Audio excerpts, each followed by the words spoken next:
Let me just say that. First, I want to thank God, for giving me the strength. And Lord, do I need the strength. We all doing this animal rescue mentally, emotionally, physically, and spiritually. So thank God for that. And I also want to thank Trap King, because this is the first one who I could say that really shares the light. Like in this game, it's no sharing. It seems more competitive, like who could do what, and I'm doing this, and it's not like, let's do this together. It's no unity. Like, it's so missing.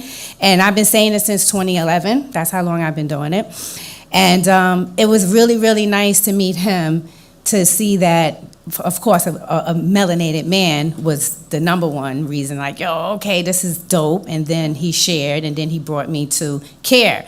And I love what they're doing. This is dope. Like, look at this. This, I never seen this. This is, so amazing to me. I'm like, yo, this is dope. This is going to get bigger and bigger and bigger, because you could kind of see their vision. This is going to be huge, and I'm glad to be a part of this whole wave. I'm excited, I'm like, yes, we're going to be running in a minute. What? Come through, what?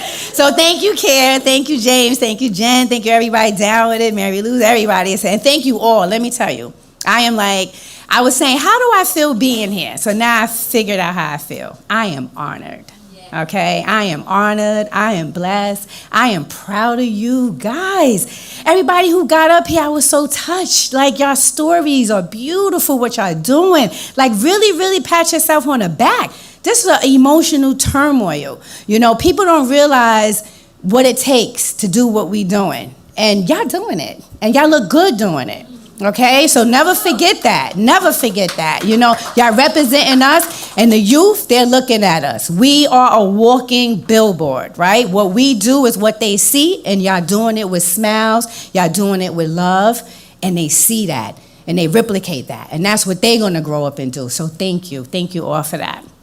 Okay, so with that being said, I'll tell you a little bit about me, and then I'm getting off. Okay, so before I started trapping in 2011, well, that's when I actually got certified, in 2011 with Neighborhood Cats.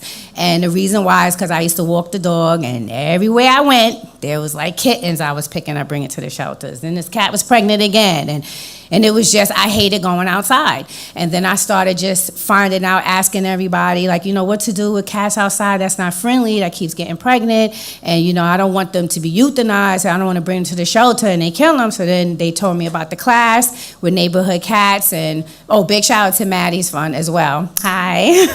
And so I took the class, and then I started trapping, and then I was really good at it. My first project was 28 cats. And I noticed that I was good at kind of advocating. People would gravitate to me. They would talk to me, and they would listen to me. And then I was good at giving directions. You do this, watch this trap, do this. So the more I was doing it, the more everybody started calling me. The phone just still don't stop. And my thing is, I help my community, because people aren't coming in my community and helping the cats in my community, right? So I saw that, so I couldn't stop. It was no, or I'll just do where I live at and then go back to living a normal life. It couldn't, because the next block, it was the same problem. This feeder is the same problem. These elderly people, they can't do it, So I said, all right, I just got used to it. It's part of life now, and that's me. Love is love. I love love. I love to make people happy. I love to teach people. I love to talk to people. I love to hug. I love to see the animals looking healthy outside, not skinny and limping. And, I just love to just see nice happiness, peace, just beauty, cleansiness, all of that. That's all important to me. So I keep doing what I do. What I would like to do, what could make me better, is definitely a lot more Black people trapping, of course. I want to see everybody in my community on their block holding it down, right? But they're not going to just do it out of love, right? So we know that, right? Because it's already, you're not getting paid for it. It takes a toll on your emotions. So we got to make it rewarding, right? So I would like to hire them, train them as volunteers, and even hire them, because that's money talks, right? That where I'm from, I'm in the hood, money talks. I've been trying for years to get them to do it. Volunteer wise, it's not working, right? But if I throw them, so I'm from Brooklyn, New York, holla. I live in the projects. I could have moved out. I had opportunities and jobs to move out, but I figure I'll stay there and struggle with the struggle, right? Because I don't want to go someplace and kind of forget that I'm needed there. So I'm going to walk the walk and talk the talk. So I stay, right? And it's been doing me good. So that would be good to try to get a lot more people that look like me to do it where I live at, because it's a real big, it's necessary. Brownsville is really, really bad. East New York, Canarsie, it's bad out there. I'm talking 20 cats a block, right? Everyone's covering up their garbages. They're not living out of it. So we need to prevent more litters. Like, that's just like mandatory. We need to do that ASAP.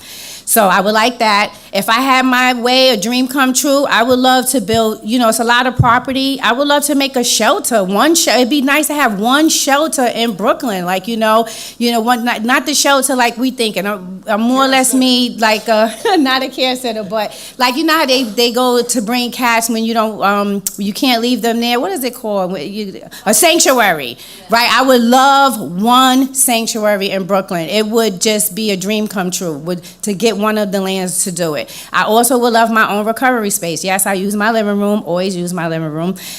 So my house looks like a shelter. Everybody will tell you I have cages all over, I have trap section, and walk through the hallway, and I got a bunch of cats on my own, right? So it would be nice to have a space to bring them to. So those are the things. Funding, money talks. ASPCA is limited now. They resources, so I can't get in. I have to pay a lot for the vet care out of my pocket. My Catmobile is breaking down all the time, so it would be nice to get a car that could fit what I do. So these are all the things. It's just the more, the merrier, the more help I could give them. So, and I'm in a cat rescuer, so check it out. You get to see me and work live, making jokes. So, yeah. All right, and then with that being said, everybody keep up the great work, and I look forward to seeing y'all at all the future events. And thank you. That was good. So I'm on Instagram, which it took me forever to get on it because I'm more of a feet girl than I am a smiling girl, even though I should have. Hi, y'all. But I'm Sassee. I don't even know my own dear. Sassee Badass _ TNR. So Sassee Badass _ TNR. That's where you'll see me at. Peace out, y'all. Love y'all.